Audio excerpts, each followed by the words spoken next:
At dahil nga mausok na nga tong motor ni Tropa, ito nga pala yung motor na Wave 100 mga bossing ko. Syempre binaklas ko na nga pala ito dahil para na din makita natin kung ano talaga yung sira nito. At kung napansin nyo, meron na nga pala tayong cams dito at syempre ito na nga din yung burkit mga bossing ko. Kung napansin nyo, bumili nga pala tayo dito ng bagong piston dahil nga sobrang gasgas na talaga tong piston niya. At syempre shoutout na din sa may-ari, napakapoge! Kaya ngayong araw mga bossing ko, for today's video, samahan nyo pala ako. Dahil for today's video mga bossing ko ay tinanggal na nga pala natin tong block. Syempre hindi na nga pala tayo nakabideo sa pagtanggal mga bossing ko dahil wala na tayong oras dahil sobrang busy ko talaga ngayong araw. Kaya nga natanggal na natin to mga bossing ko. Ipunta natin to sa machine shop mga bossing ko dahil gusto ni may-ari mga bossing ko dahil kulang na din siya sa budget. Paripur na lang natin to mga bossing ko dahil wala siyang budget at pambili ng bago. At kung nakita nyo naman tong head mga bossing ko, syempre malaking dumi na lang talaga yan mga bossing ko. At syempre yung piston mga bossing ko, maraming gasgas na talaga yan kaya hindi na talaga yan pwede, kaya bibilihan talaga natin yan ng bago at saka ipagsama na din natin sa pagparibor mga bossing ko. Kaya sa ditong banda na nga pala mga bossing ko, hindi talaga tumatagal mga bossing ko, lubating na talaga kami dito sa highway mga bossing ko, kaya tingnan nyo naman napakainit talaga, kaya kitang-kita talaga yung mga buna naming sinaw. Kaya syempre ang biyahe natin ngayon mga bossing ko ay papunta nga pala tayo sa Dumaguete City. Maghahanap doon kami ng mga bossing ko ng pamachine shop natin ng block nitong Wave 100 ni Tropa. Kaya sa ditong banda dahil hindi namin kabisado ay maghahanap muna kami dito ng matatanungan mga bossing ko. Asa? Ano yung Dreo?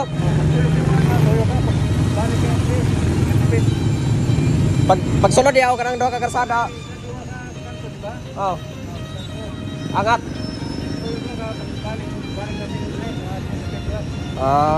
Sige. At yun na nga mga bossing ko, sa ditong banda nga pala mga bossing ko ay nandito na nga pala tayo sa Dumaguete City. At syempre hindi pa nga tayo kabisado dito mga bossing ko, kaya napadaan talaga tayo sa tanong-tanong mga bossing ko kahit napabisaya na lang tayo ng konti dito. Hi! Gago!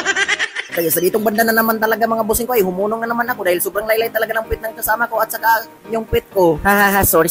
Kaya kawawa na talaga yung mata ko dito, pati kamay ko sobrang dumi na sa kakahanap ng pira. Kaya after naming nagtanong-tanong ng mga tao ng halos makikita namin sa daan mga bossing ko ay nandito muna kami sa Gidli. Minalas ang mga tete, walang abre na siya, putang inang mga putang yan. Kaya wala na talaga tayong choice dito at wala na talaga tayong mahihimo. Kaya ang mamihimo natin ngayon ay magkain-kain na lang tayo ng dulce. At pati yung kasama ko ay kumakain na din siya ng sigarilyo. Kaya habang naglilingkod kami doon sa Gidli mga bossing ko sa may tindahan ay pumunta muna kami dito sa may auntie ko mga bossing ko dahil sobrang laylay talaga yung pit namin doon sa kakalingko doon sa may tindahan. Siyempre para makakain tayo ay manghugas muna tayo dito ng konti. Hi! Naglilinis ako ng baso kasi para meron tayong mainom na kape. Pinter! Na umagahan sa block. Pagkatapos dito, paribor na tayo ng 165. After one day, kaya ito na nga mga bossing ko. Good morning nga pala sa inyo mga bossing ko. Dahil umaga na, naliligo muna kami. Pero yung sinina ko dito at saka t-shirt mga bossing ko, binabalik ko lang tsaka pati yung brief kasi wala naman tayong baon ng mga brief dito at saka damit. Pero kung yung tropa ko mga bossing ko, sa tinuod lang mga bossing ko, hindi la rin siya naliligo. Kaya sobrang baho na yung lagay mga bossing ko.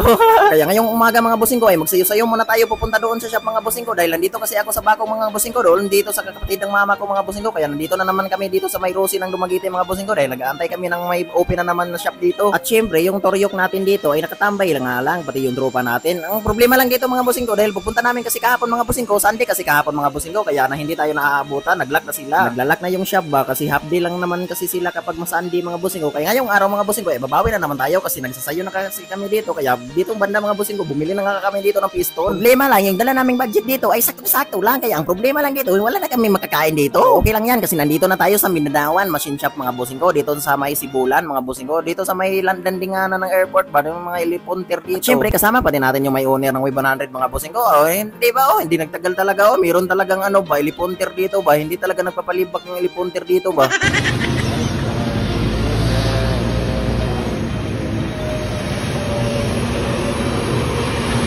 Ay basta, di ko alam kung anong totoong pangalan yan. Basta ang alam ko, ilipontir yan.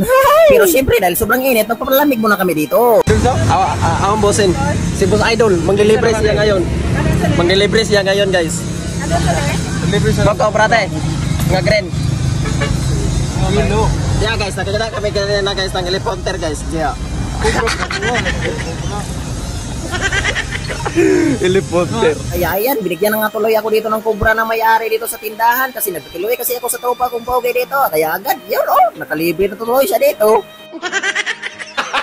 Gago! At yun na nga, dahil after namin nag-snack mga bossing ko, dahil Cobra yung binili namin, aba, sobrang dali lang ang pag-ribor nito mga bossing ko, pero hindi lang kami nakabideo sa pagparibor mga bossing ko dahil sobrang busy at pati yung cellphone ko mga bossing ko ay nadamay na din sa kalulubat dito. Pati motor ko, sumasaya na din mga bossing ko, konti na lang mga bossing ko para mabiat yung makina. Ay, nako, sakit naman to sa ulo. Pero di baling mabiyak yung makina, basta hindi lang mabiyak sa pagpaangkas ko sa mga maling dalaga. Aw, sakit! Gago! Oh yeah! Hi! Kaya yun na nga mga bossing ko, sa ditong banda ay nandito na nga pala tayo sa Bundo City, Shaton. Kaya yun na nga, hindi nagtagal, nandito na nga tayo sa Shaton mga bossing ko. Buti na lang yung big bike ko dito, hindi ninakaw mga bossing ko. Pero okay lang yan kung nakawin, hindi wala na talaga akong pakialam dyan. Kasi hindi naman yan akin, basta wag lang yung reader kong pinakapalangga ko.